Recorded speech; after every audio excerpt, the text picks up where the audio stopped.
Hello Braves fans, welcome back to our YouTube channel. Today we're going to be talking about the shortstop position. What should be the plan for the Atlanta Braves looking forward for next year? What's going to be the guy playing shortstop for the Atlanta Braves? This is the subject for today's episode. So here we go with Chop Talk. Alright guys, we are back with another State of the Braves episode here in Chop Talk. The subject today is going to be the shortstop position, what's going to happen going forward, right? We saw this year Orlando Arcia, Nick Allen, a little bit of Vidal Brujan, and some other players play shortstop, but really it was mostly Nick Allen. And now we have Ha-Seong Kim, who we just signed a couple of days ago. So we'll see what happens with the shortstop position. But I wanted to go over a little bit of what could be the plan for the Atlanta Braves, because this year we've seen, besides the injuries and everything that has happened, one thing that we could say was a regular thing, it was Nick Allen playing shortstop for the Atlanta Braves. We knew that on a consistent basis he was going to be there. In the first weeks of the season, it was one game per series, and then he took the job from Orlando Arcia. The Braves saw something that we did not see in Allen. Maybe they were wanting to focus more on defense, knowing that with Acuna coming back, with Olsen, with Ozuna, with Riley, with Harris and Profar not being suspended, they would have enough to produce the necessary runs to be involved in the postseason run that they're not part of in this 2025 season. But after that, and after Orlando Arcia was benched, he was not even playing like a game per week. He was not even getting at bats. That was a weird moment in the season early on. I thought Orlando deserved more playing time, especially because Allen was not really producing on the offensive side. But I could understand that they were going for defense. Nick Allen had a solid defensive year. Looking at him and watching the games at Truist Park, I can tell that he was a really good defensive player. He was just struggling, especially at home. And I was looking at the numbers because I told the guys that I was with at Truist Park, I'm like, I feel like every time we watch the games here, we're here, he just doesn't hit very often. And when you look at his splits at home, he hit 100, or he has hit until the moment that we're recording this, right after the Chicago Cubs series away. We're waiting for the Braves to face the Mariners and the Cubs here at home. He hit 162 average, 226 OBP in 63 games at home. So that's a lot. That's quite a lot of games. And if you look at his numbers outside of Truist Park, he's hitting 277. So he was actually, I would say, not a superstar, but a very good player away, and just a bad offensive player when he was playing at home. I don't know if that's the main reason why they brought Ha-Seong Kim. When I saw Vidal Brujan, I thought, well, maybe we're going to see more of Brujan especially against righties. That was not certainly the case most of the time. He did get a lot of at-bats, especially late in the games, but I thought Brujan was going to get more playing action, especially because I saw him in Miami, and I was surprised when the Marlins really let him go, because I thought that's the kind of guy that you want to have. A very good switch hitter. He could play all the positions in the infield, of course, mostly shortstops and second, but also third base, especially now that Riley's out.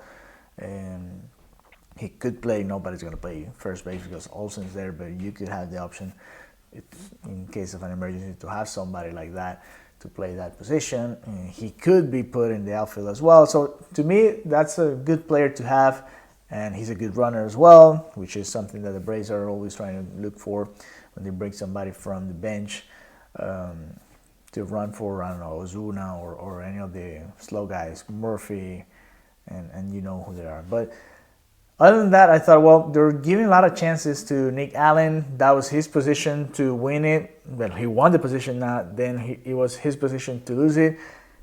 And I think he kind of lost it, especially after the All-Star game. Overall, 186 Batting average, 227 OBP. I mean, really struggling to put the ball in play.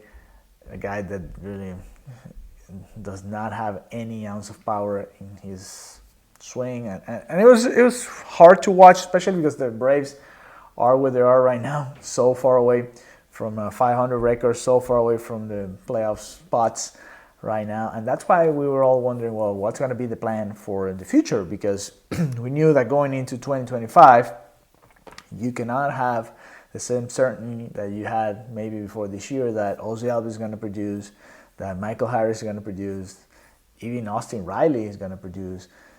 I mean, you gotta look at it differently for the 2026 season, and I think that's what the Braves are trying to do. They have brought a lot of players, even outfielders, when I think the problem is not really in the outfield right now. Austin Riley got injured. It has been a tough season for some of the bats, not consistently enough getting hits and getting production when our pitchers have been pitching well, which has been another one of the cases. The Braves, how many one-run games have lost so far?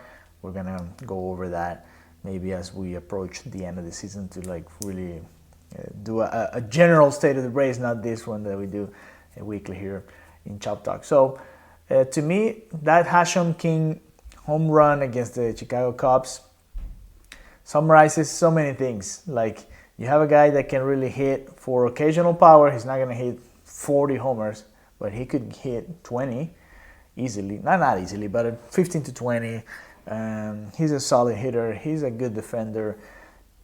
In the Padres, I was surprised that they let him go as well. I mean, I know that having Cronenworth, Bogarts, and then they brought Arraez. This year they brought Julio Iglesias. So he could have been part of that team as well, and he would have fit perfectly. They could have Kim instead of Iglesias, and it would have been fine as they were the season before. Now, as a free agent, he was not a free agent for next season, so he was not in our plans for sure. We talked about maybe Trevor Story being one of the options as well, but he seems to be fine with the Red Sox. And there were a lot of interesting names, but right now, as of today, it looks like the Braves are going to give Ha-Seong Kim the chance to really win the position, to establish himself there, and to be the everyday shortstop for the Braves, not only for the rest of this season, which is less than a month, but also for next season as the Braves try to get back into that fight. So that's going to be an interesting moment and an interesting subject. That's one of the positions that for sure they need to improve on, besides relief pitching. And, well, the starting pitchers are just injured and they have not found a way to stay healthy and be consistent as they were the season before that. Even Chris Sale, I think all of them, Spencer Strider, Schwellenbach got injured as well. AJ Smith-Shawver got injured. I mean, so many of them, and it has been one of those years for the Atlanta Braves, and I know that for you fans has been hard to watch. But even in these type of seasons, there's always good news, and the Braves are still figuring out some things, and I think it's going to be an interesting coming into the 2026 season for sure. I'm happy. We talked about this player, Ha-Seong Kim, as one of the options, looking into who could be traded to the Braves. I love Ezequiel Tovar from the Colorado Rockies. I like Trevor Story from the Red Sox, but the Red Sox are kind of in a similar situation as the Braves. Like, those are teams that in a good year they can compete for a postseason spot, so they're not just going to give away key pieces of their lineup. And that was one of the conversations that we had too. Like, once the Braves were approaching the free agency, not the free agency, but like the trade deadline, we knew there was not a lot that was going to happen because their structure is really what it is. They're not going to really go away from it. It doesn't look like it. And there were only, two tradable pieces?